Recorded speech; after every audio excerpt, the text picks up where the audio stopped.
They said climbing those cliffs was suicide. 100 feet of sheer, wet rock, machine guns firing straight down, grenades rolling off the edge like rain, and yet the Rangers climbed. But the real shock wasn't the climb. It was the moment one Ranger looked up at the impossible, heard the order to advance, and ignored death itself to keep moving. What he did next didn't just save his men, it saved thousands of American soldiers who were minutes away from being wiped out on the beaches below. This is the story of the man who refused to die. In the moment the fate of D-Day hung by a single, bleeding, determined hand. The boats hadn't even reached the base of Pointe du Hoc when everything went wrong. The sea was too rough, the ropes were soaked, and the German guns above were already firing. Rangers huddled low as bullets punched into the water around them. A few seconds slower, and the entire first wave would have vanished beneath the surf. But the mission was clear. Scale the cliffs, find the German artillery, and knock it out before it shredded Omaha and Utah Beach. No one else could reach them. The Rangers were the only hope. When the ramps dropped, the world exploded. Men sprinted across the sand, firing grappling hooks upward while German defenders laughed, tossing grenades that fell like burning hail. Some ropes burned mid-air. Some Rangers slipped, slammed into the cliff, and started again. There was no time to think, no time to fear, only climb or die. And then halfway up one Ranger looked down and saw the landing beaches. He watched the first wave struggling against a hurricane of German fire. If they failed here, thousands below would fall. That was the moment he made his decision. He tightened his grip and climbed faster, because he didn't know it yet. But something far worse waited at the top. By the time the first Rangers reached the top, the world became a blur of smoke, screams, and explosions. German defenders were waiting, rifles fixed, MG-42s already aimed, grenades clutched tight. The moment the helmet appeared over the edge, the Germans struck. Most men ducked. Some hesitated. But not him. The Ranger who had climbed through gunfire, through roaring waves and burning ropes, he didn't pause for even a heartbeat. His name would later be written in reports. But in that moment, he moved like a man who knew the entire invasion depended on him. A grenade landed beside him.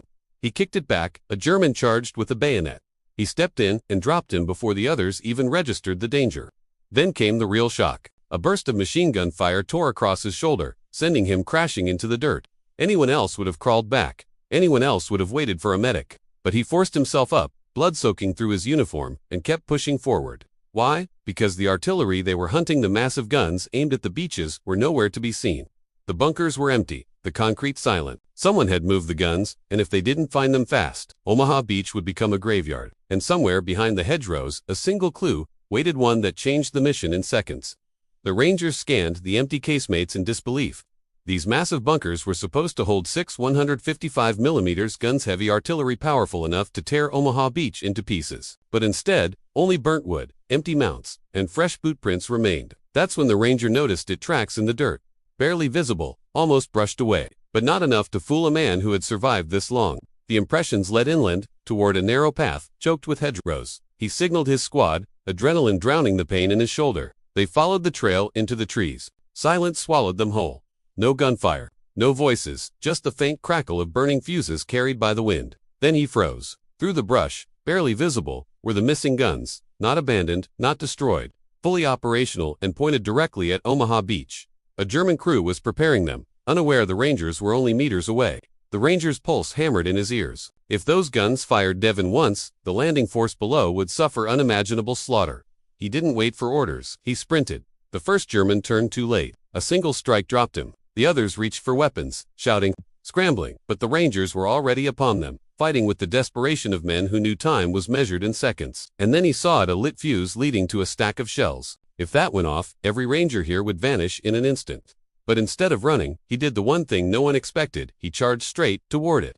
He threw himself onto the fuse, crushing the flame under his boot a split second before it reached the shells. The Germans turned, stunned that anyone would charge into certain death so recklessly. But the Ranger didn't hesitate. He grabbed a thermite grenade, yanked the pin, and slammed it onto the breech of the nearest gun. Metal hissed. Flames roared. The barrel began to sag and melt. He sprinted to the second gun. Another thermite grenade. Another hiss, another weapon reduced to slag. Behind him, his squad held off the remaining Germans with a fury that echoed across the hedge. The Rangers weren't fighting for survival anymore. They were fighting for every soldier still trapped on Omaha Beach. Within minutes, all 6 guns, the artillery that could have ended thousands of lives, were destroyed. Then came the radio call from the beach. Omaha is holding. Repeat, Omaha is holding. The Ranger finally collapsed to one knee, breath shaking, hands trembling. He wasn't thinking about medals, or history, or headlines. He was thinking about the men below, the ones who would live because of what happened here. Hours later, when reinforcements arrived, they found the cliffs littered with ropes, bodies, and shattered weapons. But at the top stood the Rangers, exhausted, bleeding, but victorious. Men who had ignored death itself. Men who opened the way for D-Day to succeed. If this story moved you, honor the bravery of these men by supporting the channel. Like the video, subscribe, and share your thoughts in the comments below. Your support helps World War Ashes bring more forgotten stories of courage back to life.